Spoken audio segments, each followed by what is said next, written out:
Hello friends, welcome to my channel Suruchi বাংলার রান্নাঘর। এখন বাজারে অনেক কাঁচা আম পাওয়া যায়।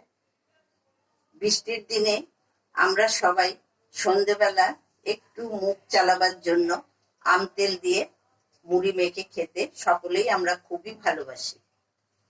আজ আমি আপনাদের সামনে আম তেল করে দেখাচ্ছি। আমি আমগুলো কেটে এতে নুন, হলুদ আর একটু লঙ্কার গুঁড়ো মেখে আমি এগুলো একদিন রোদে শুকিয়ে নিয়েছি। এবার আমি এতে 4টে শুকনো লঙ্কা দিলাম, 1 চামচ মৌরি দিলাম, হাফ চামচ মেথি দিলাম।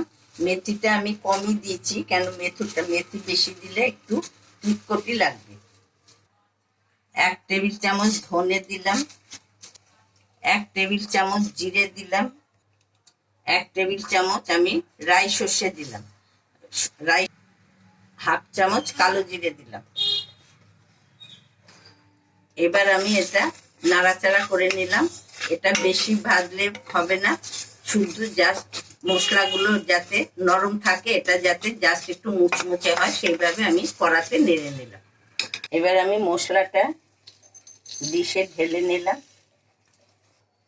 এবার আমি এটা মিক্সিতে দিয়ে গুঁড়িয়ে নিচ্ছি। এই মশলাটা দেখুন খুব বেশি মিহি করবেন না, এটা একটু হাফ গোটা হাফ মিহি হবে। এবার আমি এই মশলাটা এর মধ্যে দিয়ে দিলাম। তারপরে দিলাম হাফ চামচ লবণ, একটু হাফ চামচ চিনি দিলে এটা টেস্টটা একটু ভালো হয়।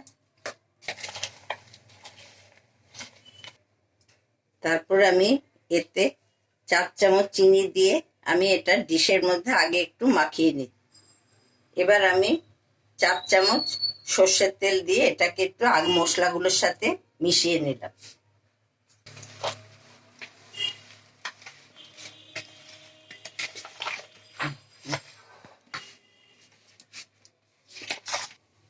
এবার আমি এটা হরলিক্সের শিশিতে রাখলাম।